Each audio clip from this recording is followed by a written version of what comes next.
Hey everybody, all right, let's hunt some silver quarters and silver halves. I've got $500 face value of silver quarters and $500 face value of silver half dollars. So that's 4,000 quarters and 1,000 half dollars. So what I'm gonna do is I'm gonna take them out of these bank bags, organize them, check for DDOs, errors, varieties, whatever. And that's gonna be the video. So I'm gonna start with quarters. I don't know how long this video is gonna be, so I may have to split it up into two parts. If I do split it up, I'll let you know at the end of the video, and I'll have a link to the second video as well. But anyway, it's probably gonna take a while, so let me get the quarters dumped out on the table, and I'll be right back. And here are the quarters, and I got them in a little bucket here. So what I'm gonna do is just go through, separate them by decade, 30s, 40s, 50s, and 60s, and then I'll take each decade and divide those out. And again, looking for errors, varieties, you know, I doubt there's going to be any key dates in here, but let's get started. All right, I've got them sorted by decade, and that took forever. Well, took a little over an hour and 15 minutes, but I've got them sorted by decades. We got the 30s and 40s over here, and I'm amazed at the amount of 30s I found. Typically, you don't get that many in a junk silver purchase, but we got the 30s and 40s, the 50s and the 60s, and usually you get a lot more from the 60s, but it's sort of the opposite here. But not too bad. And then I did find a couple, let's see, well, I found only one 1932 out of Philly. It's not that rare, not really worth a whole lot. You really won't find one with a mint mark. Those are less than 500,000 minted. I did get one Standing Liberty quarter, dateless, that's got some cuts on it. I did find one fairly decent 1930 Standing Liberty quarter, not too bad. And then I found a 1917 Type 1. You can see, let me put these side by side. On the 1930, you can see the stars underneath the eagle, and on the Type 1, there aren't any stars. So you have the 1916 Type 1, the 1917 Type 1. There's a bunch of different ways to tell this is 1917, even though we don't have a date. And the way I looked at it was the robe on the left side there is kind of open at the bottom there, and that lets me know it's a 1917. But I'm not sure the value of this. I'll look it up and put it on the screen here for you. But anyway, so 3 SLQs, only one 1932. So up next, I'm going to sort all the 1930s by year and mint mark, and then I'll come back and show you what I have.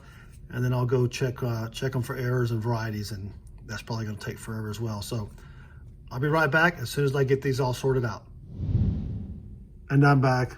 That took almost 2 hours, an hour and 50 minutes, I believe. So here's how I have the coins sorted. We've got the back row here, Philadelphia, the middle row, Denver, and then San Francisco. So 34, Philly and Denver, 35, Philly, Denver, San Francisco, 36, Philly, Denver, San Francisco, 37, Philly, Denver, and then we did find one 1937S, 1.6 million minted, so that's pretty sweet. And then 1938, Philly, they did not make any from Denver in 38, and then just a couple 38S's. That one's got some scratches on it, but that's pretty good.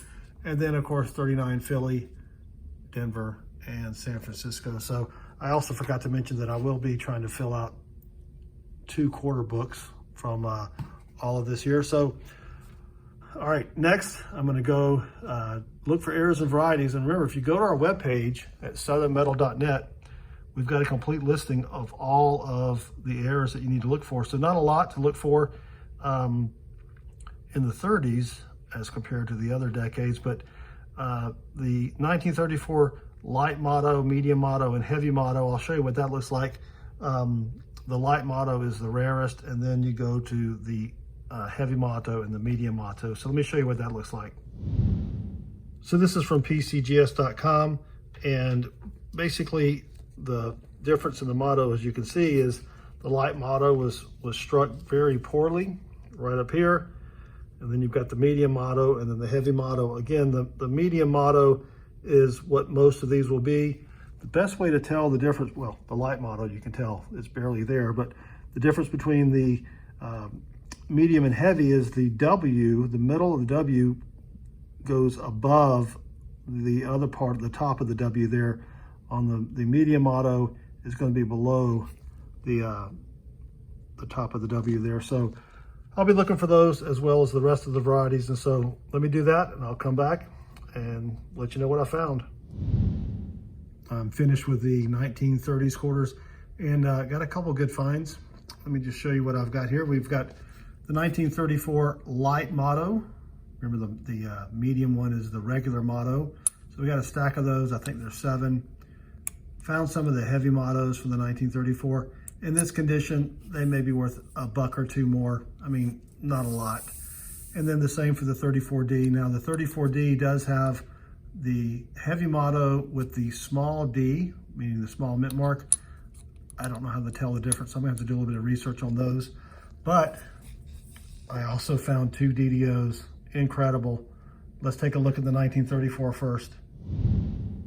So I'm on Variety Vista, which has great pictures for all of your errors and varieties. And for the 1934, you can see, I mean, you can see it, right? Look at the double T, the double R, the double G, all the way over. So what we're gonna be looking for on this one is really the double T here. If we go over to my scope, there's the double T. You can see a notch in the N and the I. The G is extra thick. Of course, it's been worn away. A notch in the R there, doubling on the T over here. So now in this condition, maybe worth 20 bucks, but still it's a pretty sweet find. All right, I'm back on Variety Vista. This is the 1936, and you can see a notch in the I and the N, that extra metal there, and the thickness of the T down there. A little notch in the R. And if we come over here to my scope, you've got the notch, the extra thickness. Of course, you know, it's pretty well worn. I mean, both of these coins are maybe in, you know, G6, VG8 condition. So not worth a lot of money, but still, I always love finding DDOs and junk silver purchases. All right, let's take a look at the book. We've got all the nickels from the 30s, except of course for the 32D and 32S. I mean, even in the, you know, rough shape like that, those are a couple $100. So probably not going to find those in a junk silver purchase, but we're looking pretty good. We've got all the dates and mints, and so let me grab the 40s nickels and I'll be right back. All right, here are the 40s nickels, almost as many as the 30s. I think the 30s took me almost 2 hours, so this is going to take me probably almost as long to sort. So I'll get started sorting them by year and mint, and I'll be back when I'm done. That took a little more than an hour and a half, give or take. So not too bad, not too bad. But so I've got them laid out again, 1940, 41, 42, etc. Philadelphia, Denver, and then look at the San Francisco.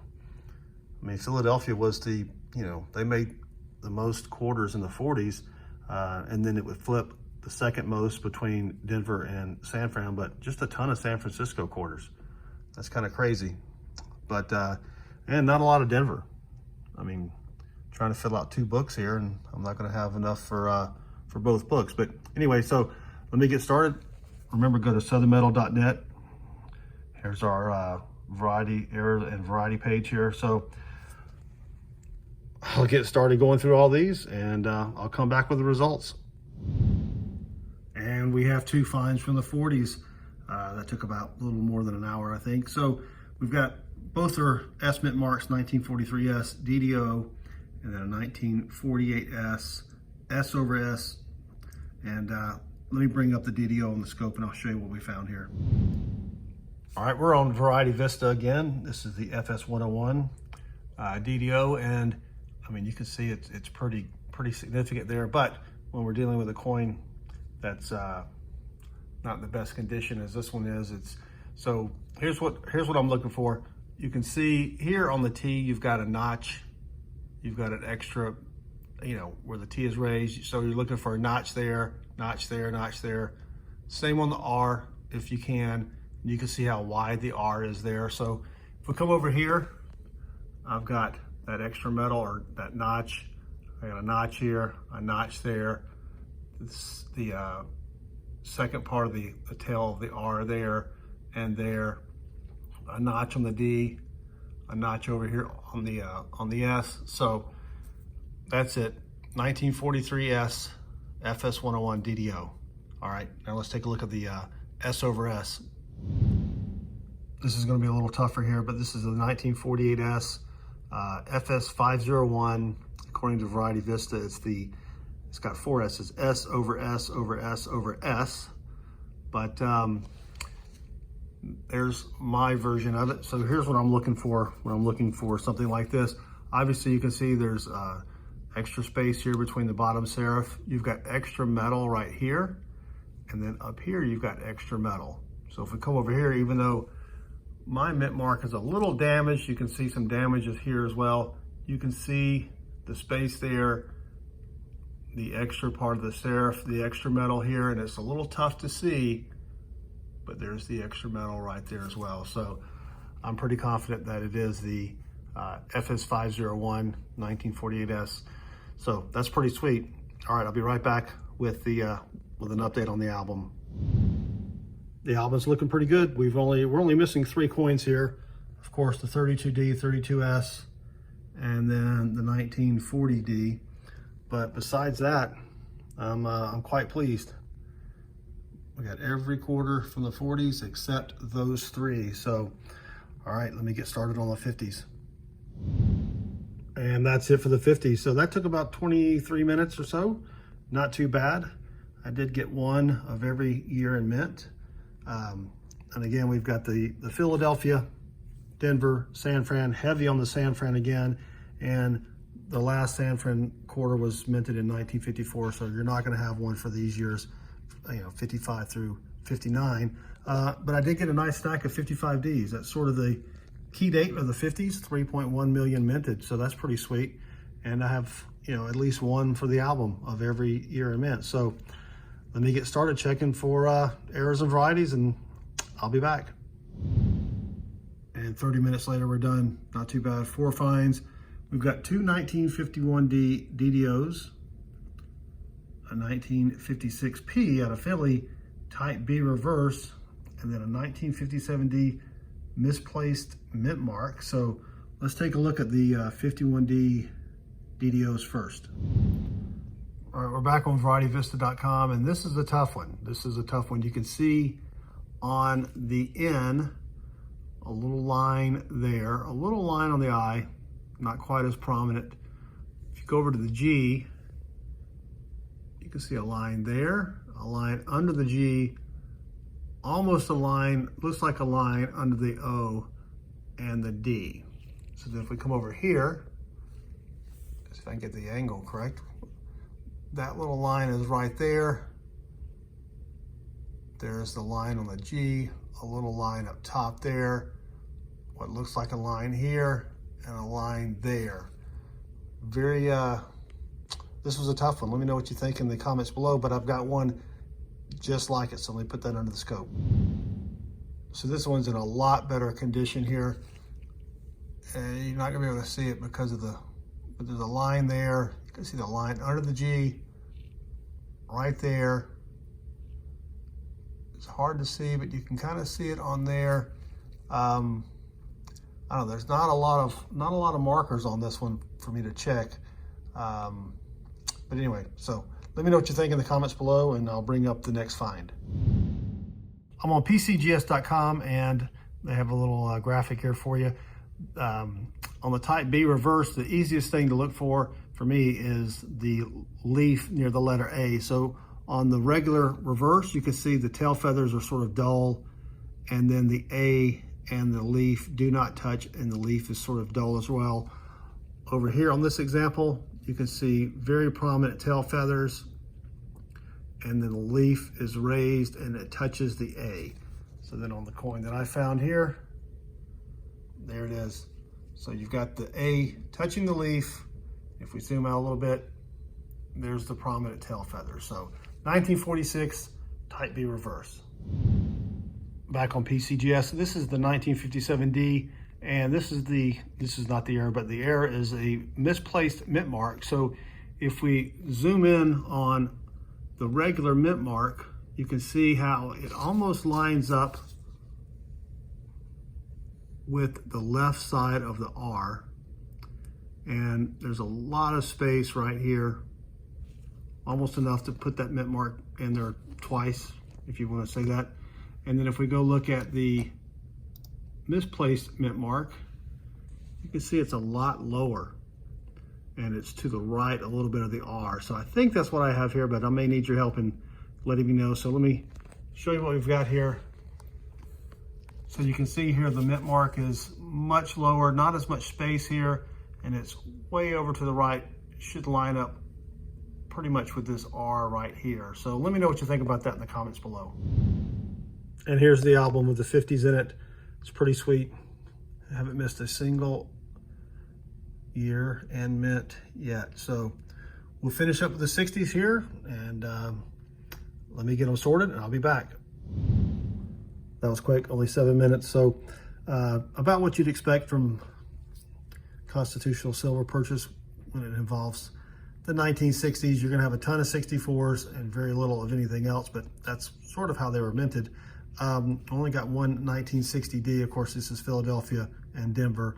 But there's a ton to look for in the 60s.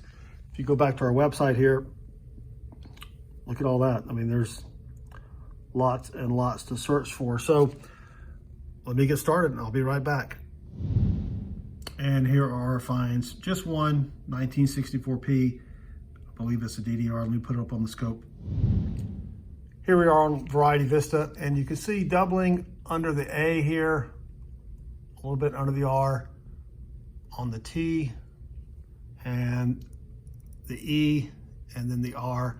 And if we come over here to the scope, that's what we have right there, doubling under the A, the R. Really, you can really tell it on the T here, and the E, and then the R. So 1964 P, or Philadelphia DDR. And that's it for the quarters. That was that took a long time, but I had a lot of fun. We did get 9 finds, 9 varieties here. We filled the Washington quarter book, and I've got those 34P light and heavy mottos to go through, or 34D as well. So this video has been long enough. I still have $500 in silver halves to go through, so I think I'm gonna make that part 2. And what I'll do is I'll have a link for part 2 down in the video description, and I'll have a link posted up here as well. So thanks for watching. Don't forget, click that like button and subscribe.